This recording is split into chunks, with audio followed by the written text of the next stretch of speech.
Baruch Dayan Ha'emet, we praise the Judge of Truth. It is a privilege to gather for the memorial service for Richard Koslen, and so we begin with Psalm 121 for Dickie. Esai enai el haharim me'ayin yavo Ezri. Ezri me'im Adonai, oseh shamayim va'aretz. Al yitain lamot raglecha, al yanum shomrecha. Hine lo yanum v'lo yishan shomer Yisrael. Adonai shomrecha, Adonai tzilcha al yad yaminecha. Yomam hashemesh lo yekeka v'yarech balayla. Adonai yishmarcha mikol nafshecha. Adonai yishmar tzeitcha v'oecha me'ata v'ad olam. I lift my eyes to the mountains. From whence cometh my help? My help comes from the Lord, maker of heaven and earth. God will not let your foot give way. Your protector will not slumber. See, the protector of Israel neither slumbers nor sleeps. The Lord is your guardian. He is your protection at your right hand. The sun will not strike you by day, nor the moon by night. God will guard you from all harm. He will guard your soul, your going and your coming, now and forever. And together let us recite in the English the 23rd Psalm. The Lord is my shepherd, I shall not want. He maketh me to lie down in green pastures. He leadeth me beside the still waters. He restoreth my soul. He guideth me in straight paths for his name's sake. Yea, though I walk through the valley of the shadow of death, I will fear no evil, for thou art with me. Thy rod and thy staff, they comfort me. Thou preparest a table before me in the presence of mine enemies. Thou hast anointed my head with oil, my cup runneth over. Surely goodness and mercy shall follow me all the days of my life, and I shall dwell in the house of the Lord forever. We have some words of tribute. First, Dickie's cousin Julie is going to eulogize him, and then his son Ryan will eulogize. Please come forward. Speak words of tribute.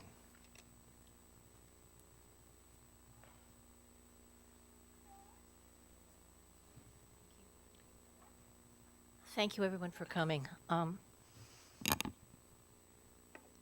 was Dick's cousin. Our mothers are sisters, and whenever people would ask me when I'd take him to the hospital or a doctor's appointment, "Who are you?" And I'd say, "I'm his cousin." "It's my cousin Julie." And everybody's like, "You're not his wife, you're not his daughter." I said, "No, I'm his cousin, I'm here." And I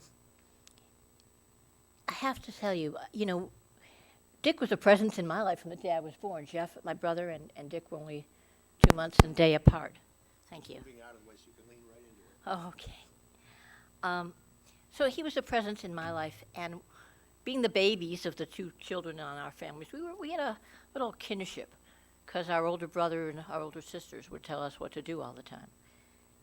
And my brother, of course, told me what to do today. But I never called him Richard. I didn't ever know who Richard was. He was Dick or Dickie. And luckily enough, he let me call him Dickie every now and then when I slipped. Most of the time, he was just Dick. But he was my buddy. He was my pal.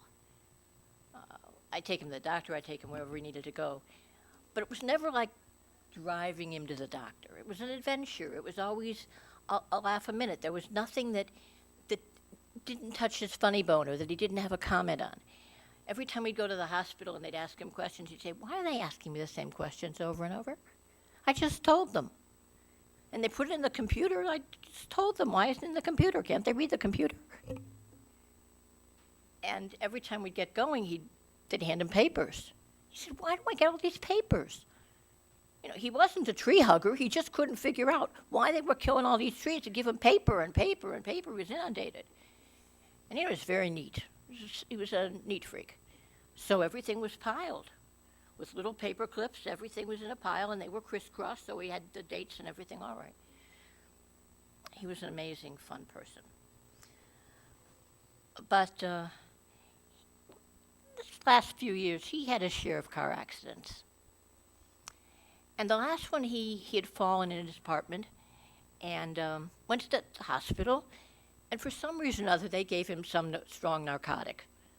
Well, Dick was very compliant. You gave him a pill, he took a pill. Told him what to eat, he ate it. He didn't cheat. So he took this pill, and he went over to see somebody, and I don't know who it was, but he was on the west side. He came back, and he had an accident. So we had to go to the west side to get the car. Well, that wouldn't have been such a big deal, except we had to go to the Parma police station first. Well, neither one of us are west siders. I can get to Rocky River, but Parma? So there we go. And we're driving. Aren't we there yet? I said, I don't know. I'm following the directions. He said, he should be here anyway. I said, just have to keep going. Well, we drove and we drove and we drove, and finally there was the police station on the left-hand side. And he said, do I have to get out of the car? I went, no, I'll get the paperwork. We'll get out of the car. So I went in and I said to them, how do I get there? And they said, well, you have to just go out here, and then you take a right, and then you go down a hill, and there's a bridge. You'll go over the bridge and make another right, and then you just follow the road. Follow the road. Sure. So, of course, we were following and following, but we didn't see anything. They said, oh, it's 5 minutes. You won't have any trouble.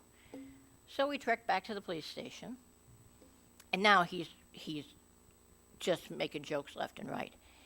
And he said, don't you think the car would know the way back from the police station? Well, the fireman offered to drive us there. We went to follow him.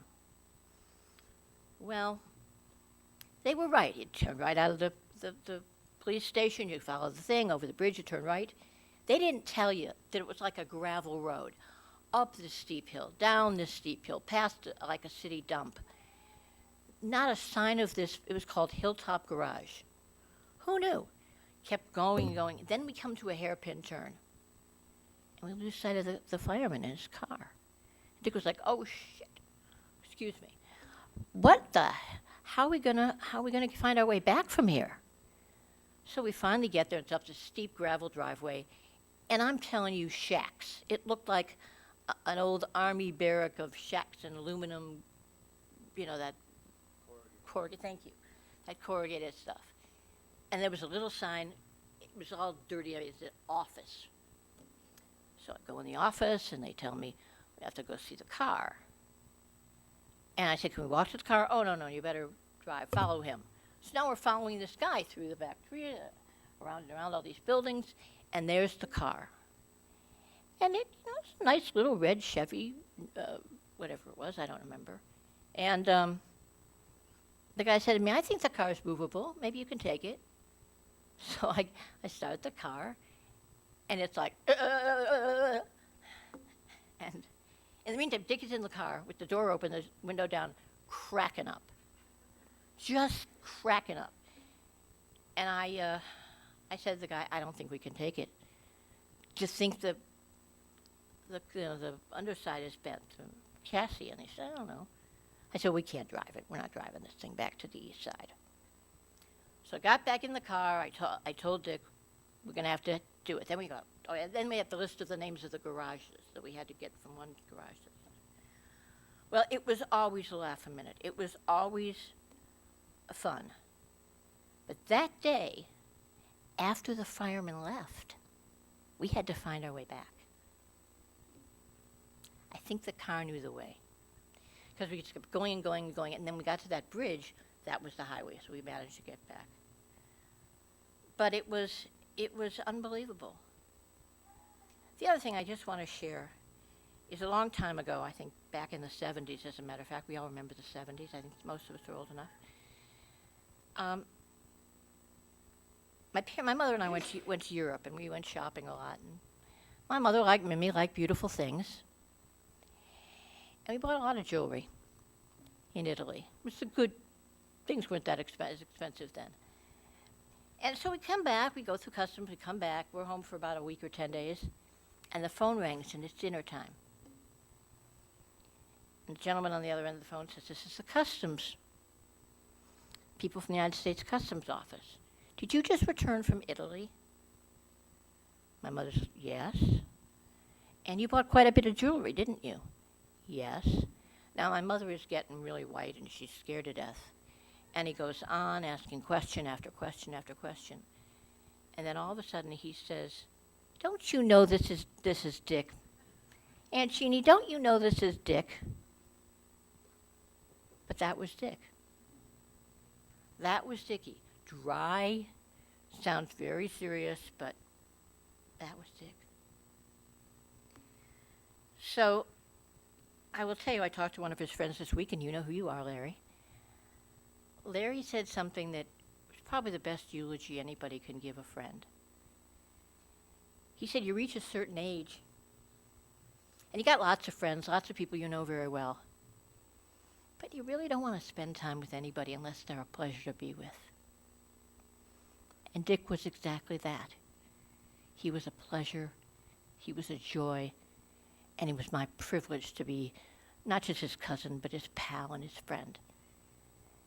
And I'd like to share something with you that a rabbi wrote a while ago, if I can get it on my iPad. What would we do without these iPads?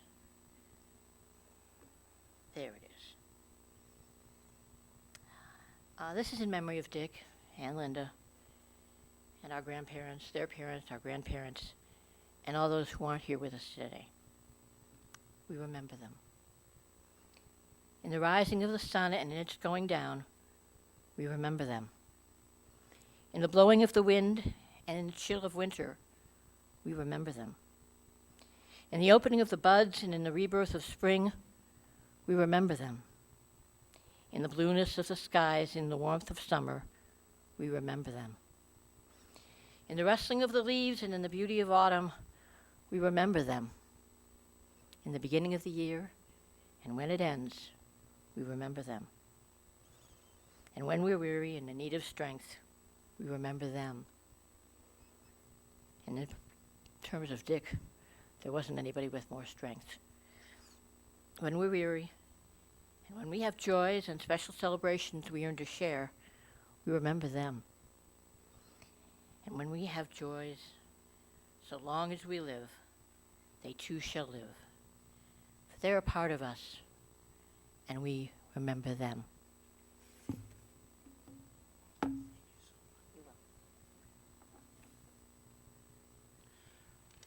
And to those words of praise and remembrance, we say amen.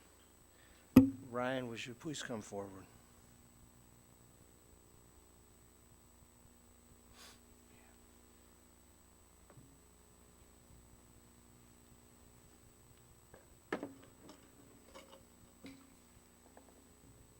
I forgot about his little gag with phones. That got a lot harder when caller ID became a thing.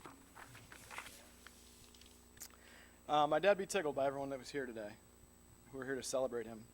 If he was sitting here with us, he'd look around, grin, and whisper, "What are they giving away?" If you knew him, you knew he was a funny guy, always a joke, and you were probably a friend. He never met somebody he didn't like, unless, of course, you played for the Yankees. Got a few jokes today as we remember my dad. He'd want us laughing and not sad. Spent a few days working on this. Hopefully I can get through it and do him some justice. I'm going to try to keep it together, throw in a few jokes, a little sarcasm, all traits I got from him. His most recent stay in the hospital, he wasn't alert or awake a whole lot. Someone came in his room to take him for another test. I leaned over the bed and said, "Dad, I'll see you when you get back. These guys are taking you for another test." He looked at me and whispered, "I hope I pass." Back when I graduated from college, finally, he remarked, he surprised me on my first day home with a new car. We went to pick it up, and while he was signing the paperwork, the salesman started to walk me through the features of the car, how to work the radio, and he let me know the car had manual windows. He said he asked my dad if he wanted to upgrade to the power windows, and his response was classic. He said, "No, he's got arms." He was a unique character, a beautiful soul who had his own set of quirks. I'm going to start with the hair. It was brilliant. Not quite a mane, but definitely good hair. And you could never touch it. Like a piece of art hanging in a museum. He'd look at himself in the mirror and say, "You're beautiful, don't you ever die." Cooking. That's way too easy. Not even going there. Had a stove and oven in his apartment that still hasn't been turned on. Takeout was tailor-made for him. And I'm pretty certain he had stock in a company that made lamination supplies because he laminated everything. Insurance cards, business cards, pictures, you name it, it was laminated. He was definitely a creature of habit, and as Julie said, everything had its order. Kept his apartment very neat and very tidy. Piles of magazines here, pens lined up there, clothes folded just this way. If you moved something, and we often did just to mess with him, he moved it back in line the way he liked it. Technology. 2 words, flip phone. I remember recently we had to get him a new battery for his cell phone, and it turned into an all-day ordeal trying to find this thing. He never embraced technology. He was a complete throwback. Newspapers, books, TV news, telephone calls. We could not have been more opposite in that regard. I've always been quite the techie, latest gadgets, newest phones, and I tried to explain some of these things to him. Text messaging, the internet, email, what an iPhone was, and he looked at me like I was speaking Greek. But he discovered my nerdiness was useful when he needed help with his TV remote. Too many buttons, he would always say, too many buttons. He had a passion for sports and his teams. Anything Cleveland, he was a fan of it. If there was a bobblehead or a hat being given away, even better. If there was a sporting event going on, he was likely there. We grew up going to high school football games, Indians games, Browns games, Cavs games, Force and Crunch games, seeing pattern here? Hockey games, IndyCar races, golf tournaments, and even an X game type events once. Of course, the games weren't always about the games. There was the inevitable chance to mess with me. He would send me to the concession stand for a drink, and then he and my sister would get up and move sections and not tell me. And then I would have to look around wondering where my ride went, and he would be there with Marnie laughing hysterically. His passion for sports definitely influenced my career choice. I've worked in college athletics for the past 16 years, in no small part due to him. He would live vicariously through my experiences at Eastern Michigan, UCF, Akron, Houston, and now Cincinnati. He loved when I shared stories of visiting such epic places as Bakersfield, California, and Huntington, West Virginia. He was pretty excited when I moved to Cincinnati 10 years ago because it meant he could drive to our games. In 2009, we had a pretty good football season, going 12-0 and staging a massive comeback win in the snow at Pitt to win a conference championship and go to the Sugar Bowl. He was there with my mom, sister, and brother-in-law, and he was pretty psyched when I saw him by the team buses. But he still managed to zing me because I couldn't get him better tickets. We were so high, he said, I could see Cleveland. So we played again at Pitt in 2011, and I did a little better. I got him on the sidelines. He said, much better, after the game outside the locker room. There was one time I was in Hawaii, and he forgot. Called me and wondered why I was sleeping at 10 o'clock in the morning. Well, Dad, I responded groggily, it's 4 a.m. in Honolulu. Can I call you back in a little bit? He became a fan of the teams I worked with and would inevitably call me the day after our games. The conversation usually went one of 2 ways. If we won, we were great. If we lost, man, you guys stunk. The last 8 or so years brought new health challenges, and he faced them with unbelievable dignity and an inner strength not too many have. A second bout with cancer, issues with his vision, kidney failure, and dialysis. There were moments of despair, but we always said we're going to figure this thing out. His 5 years of dialysis brought a couple new things into our lives.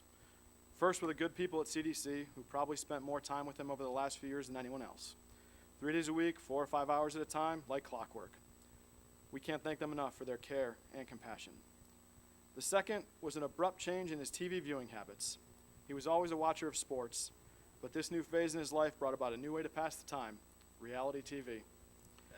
Started with Jerry Springer, moved on to other types of what I like to call train wreck TV, and it ended with a strange obsession with keeping up with the Kardashians. Through it all, my dad was fiercely independent. He never wanted to burden anyone with his problems. He definitely didn't want my sister and I worrying about things all the time. But when we were here, he was happy to have the help. The phone would ring, and he would ask, when are you coming to town? I have a list of things for you and Marnie to do. It's definitely difficult to see your parents grow older and not be able to do the things they used to do so easily. Luckily, my dad had a dedicated crew of doctors, nurses, and friends and family around him when Marnie and I could not be here. Julie, Alan, Larry, Mom, Dr. Lazar, so many others, thank you. You went above and beyond these last few years, and my sister and I truly appreciate it. One of my lasting memories goes back to the spring of 2011. After years of trying, we finally secured tickets to the Masters, and off we went to Augusta, Georgia, my dad, my brother-in-law John, and I, for the Wednesday practice round. He was like a kid in a candy store, walking around the grounds, seeing the spots his favorite golfers had played from, and coming within a few feet of some of his legends during the par 3 tournament that afternoon. I don't think the smile ever left his face. As we were walking to the car, he looks at me and goes, "That was awesome. We got to go back." Didn't have a whole lot of great days the last 5 years. He kept a brave face on and made the best of even the worst situations. So when the good days did happen, we definitely embraced them. He was really excited to be a grandfather. My nephew Simon brought a lot of joy into his life. Had to have pictures printed out and laminated, of course, to put in his wallet and show everybody. About 6 weeks ago, right before he went in the hospital, we were home for a few days as he had some falls and some medication issues. And he fell again that day and ended up spending a few hours in the ER. "What a dweeb," he said, as we sat there and waited for a doctor to check him out. That night, as I drove back to Cincinnati, called him when I got home, as I always did, to let him know I was okay. We talked for a couple minutes, nothing earth-shattering, but I think it was the best conversation we had in months. I got the sense that we were going to turn a corner on this thing, but it was not to be. It's tough to accept that he's not here with us physically, but he will always be with us in our thoughts, laughs, and memories. We're grateful he's finally at peace and not suffering. We all miss him, and the days ahead will challenge us, but we will face them as he did, with a smile, a joke, and maybe even the Browns winning a game. Yeah. I know he was so proud of my sister and I, but more importantly, we're prouder to be his kids.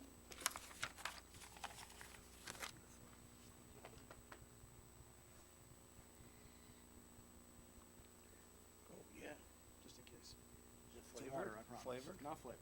Straight water. And to those words, let us say Amen.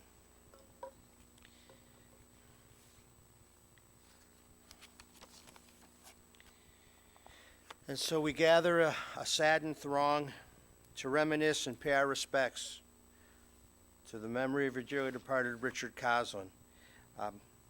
As you know, Dick was quirky and he was fun. He loved sports. He had a self-deprecating wit.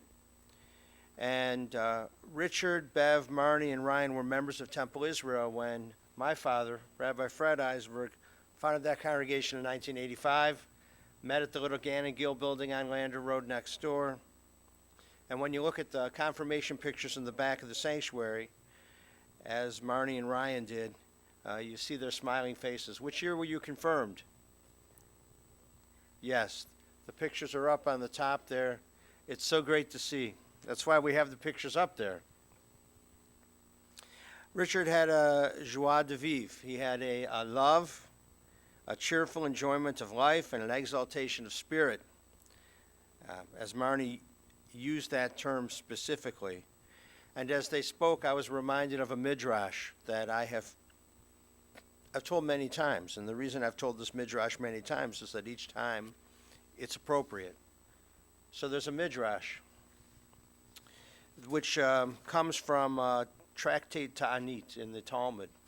It tells the story of a rabbi who is constantly pondering the mysteries of life beyond the grave. And this rabbi is walking through the town square, and there are stalls of vegetables and animals and all sorts of things. And the rabbi comes into direct spiritual communication with Elijah the prophet, the same Eliyahu Hanavi who we invite every year to the Passover Seder. And he comes into direct spiritual communication with Elijah the prophet, and he says to Elijah, "Hey, Elijah, will any of these people in the town square merit the bliss of the world to come when they have died and I have died?" And Elijah points to a couple of performers on the far side of the market square and says, "Those two over there." And the Midrash says that they were entertaining people with their playfulness. And the rabbi asks Elijah, "What, these simple performers are going to share the merits of the world to come when they have died and I have died? What merits do they possess?" Elijah said, they brighten up the hearts of others. And in so many ways, that was your father, that was your former husband. I'm not allowed to say ex-husband. Your former husband, all right? Your grandpa, your dear relative, your cousin. Brightened up the hearts of others. In so many ways, that was Richard. He was born here in Cleveland at Mount Sinai Hospital of Blessed Memory. April 13th, 1948. His parents of blessed memory, Robert and Miriam. He is preceded in death by his sister, Linda. He went to Shaker Heights High School, graduated, if the math is correct, 1966, we're not sure. Went to University of Toledo, graduated 1970. The family business, Wirtschafter's Office Supply at 30th and Chester. Family, it was a great family business. Not so much for him. He didn't love it. And he didn't want to do that. So, in about 1973, he left town in the middle of the night so he wouldn't have to work there anymore. And he found his way to Orlando. Why Orlando? It's a flea-bitten town in 1973. Don't know. But he met Bev in October of 1973 in Orlando at a Jewish function. She's a Pittsburgh girl, so another Midwesterner. And then they were married July 20th, 1974. And sometime soon thereafter, moved back to Cleveland. So he got out of Cleveland and the family business for a little bit of time, but then he had to come back.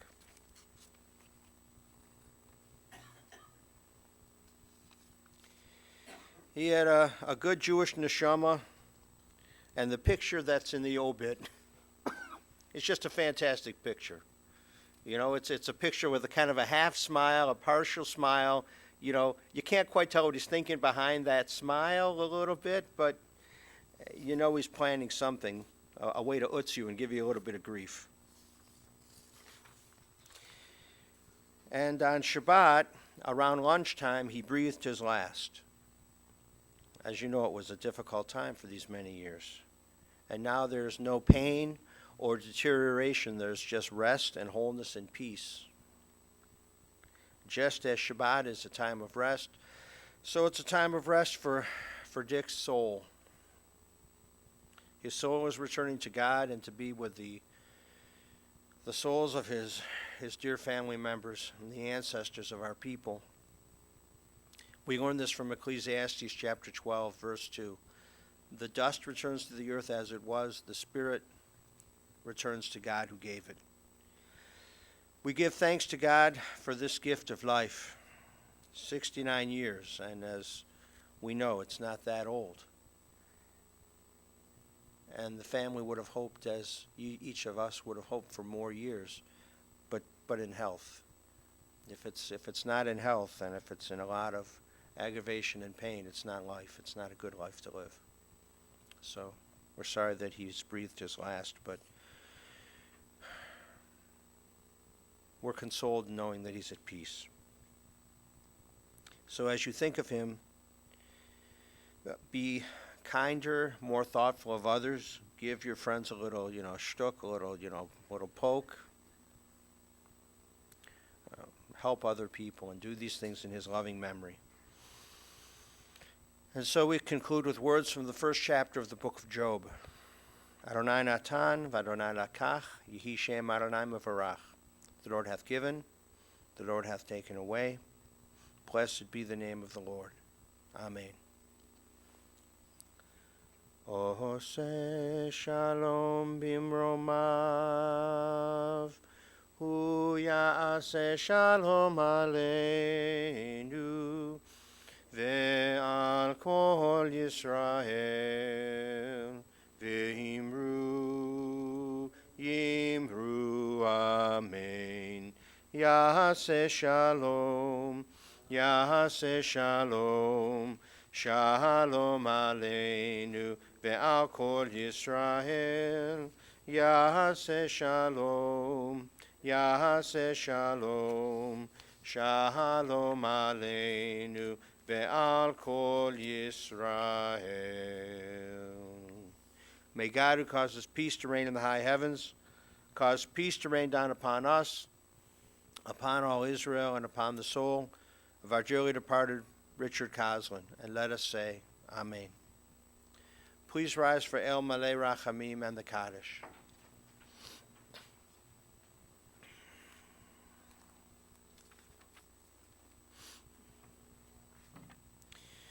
Into your care, O God, we entrust the spirit of Richard Koslen, for you keep faith with your children in death as in life.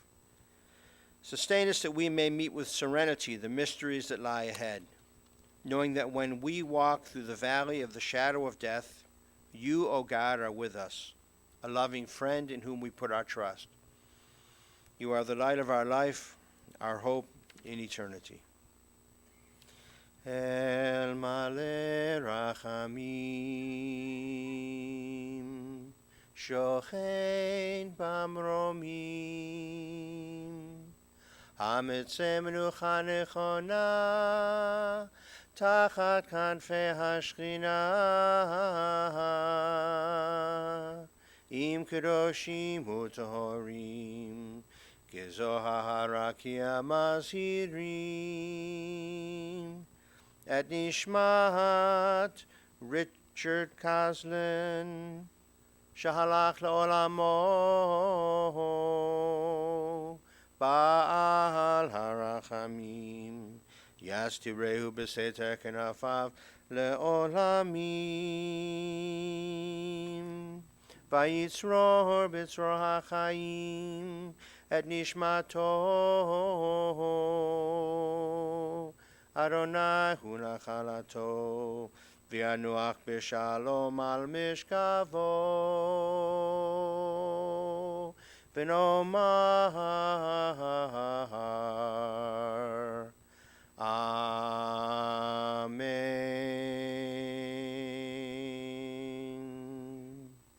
Compassionate God, eternal Spirit of the universe, grant perfect rest in your sheltering presence to Richard Koslen. He has entered eternity. O God of mercy, let him find refuge in the shadow of your wings, and let his soul be bound up in the bond of everlasting life. God is his inheritance. May he rest in peace, and let us say, Amen. Yitgadal v'yitkadash Shemei Rabbah, ba'alma divrach chirutei v'yamelich malchutei. V'chayechon v'yomechon v'chayedecho Beit Yisrael ba'agala uvizman kari v'imiru Amen. Yehi Shmei Rabbam uvarach le'olam u'lalmei al-maya. Yitbarach v'yishtabach v'yitpa'ar v'yitromam v'yitnaseh v'yitadar v'yitalev v'yitalal Shmei d'kudashah berichu. Le'ela min kol birchata v'shirata tushbechata v'nechamata Da'amiran ba'alma v'imiru Amen. Yehi shlama rabba min shmaya v'chaim aleinu v'al kol Yisrael v'imiru Amen. Oseh shalom b'imromav hu ya'aseh shalom aleinu v'al kol Yisrael v'imiru Amen. May God grant peace to those who mourn and comfort all who are bereaved among us. Lech kishilacha Adonai, go your way, for the Lord has called you. Lech v'Adonai yeh imach, go your way, and may God be with you. V'halach lifanecha tzidkecha, kevod Adonai yasvecha. May your righteousness go before you, and may the glory of God receive you. Would everyone here please repeat these words after me, speaking them to those wearing the ribbons. May God console you with all who mourn in Zion and Jerusalem. Hamakom yinachem etchem betoch she'avet Zion v'Yerushalayim. The family will receive friends and well-wishers today until 7 p.m. at Gates Mills Place. It's Gates Mills Towers, 6809 Mayfield Road, the North Tower, the lower level. There's a room there on the lower level. Family will be there until 7 o'clock We are going to recite Kaddish for Dick at Temple Israel Ner Tamid. Our services are every Friday night at 7:30. We'll also recite Kaddish for him this afternoon at Hebrew School. The kids need reps in the Kaddish every Wednesday for the next month, every Sunday morning for the next month, every Friday night for the next month. We'll recite Kaddish for him, whether any family members will be able to be in attendance or not. It'll be our privilege to do so. And so this concludes our service here at the funeral home, and let us go forward, one step at a time to life.